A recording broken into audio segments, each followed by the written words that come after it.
I'm actually here to talk to you about a problem that I went through myself.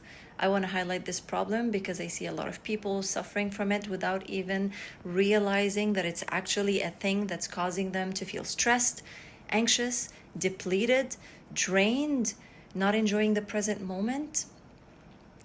It can even lead to depression. I can just put it this way. It can take your joy away. Okay, you ready? This problem is overthinking. I found out that the human brain can make 60,000 to 70,000 thoughts per day. This is insane. A lot of thoughts, they come to you and go, they just float by. The ones that trigger the negative emotion within you, they stay. And also, they start inviting other thoughts that trigger similar negative emotions. So imagine this. This is what happens exactly. You're driving your car, you're sitting down at home, doing nothing, and there's a whole stories going around in the back of your head. They're not real. It's just one negative thought takes another negative thought, and then takes in another negative thought, and they just send you far away. There's a whole movie running in the background while you're still sitting down.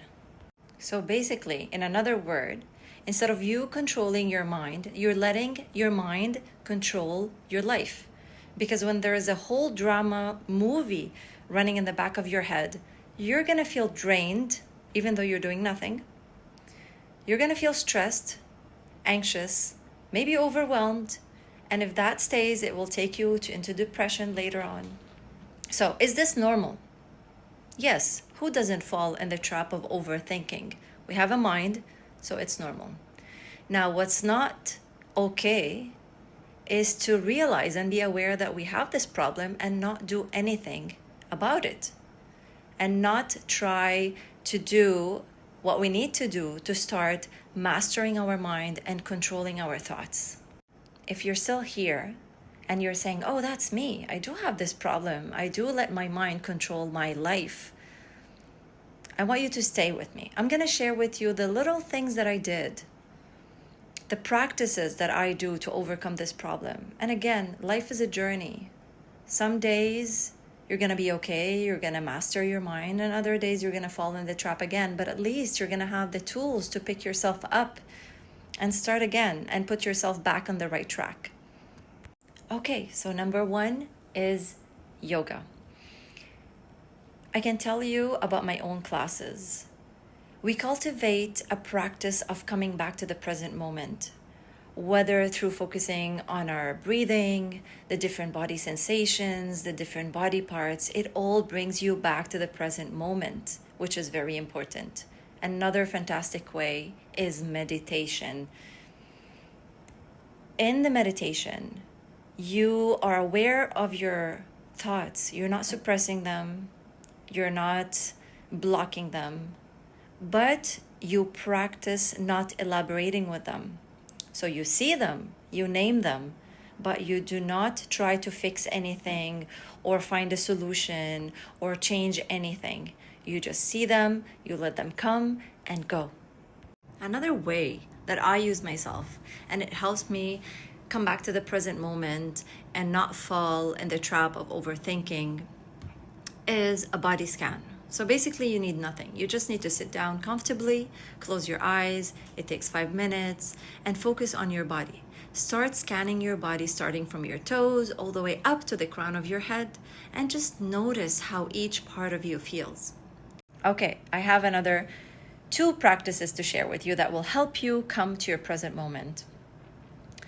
The first one is breath work. Why? Because when you're focusing on your breathing while holding it or counting it, it invites you to come back to the present moment. And the last thing, which I started a few years back, which is listening to a podcast or a book while driving. At first, it was really hard. I would get from home to work, not remembering a word of what I've heard. But with time and practice, things got better. My mind starts wandering less, and now I focus more on what I'm listening to. And if you don't like any of this, no podcast, no book, you can just play your favorite song and sing along with it and have fun. Okay, so these practices that I mentioned earlier in my stories helped me in the past, and they still help me until now. But one thing we all know, that nothing happens overnight. Everything takes time, takes practice. You need to be consistent. You need to commit to feeling better, especially if you see that this problem, overthinking, is actually taking over your life. It's taking the joy away from your life. You need to start doing something now. Pick one of the things that I mentioned, whatever speaks to you right away, whatever is easy for you right away, and start making change. You will definitely start seeing improvement, and you will love it. You will love yourself even more, and you will appreciate the fact that you're doing an effort to start feeling better.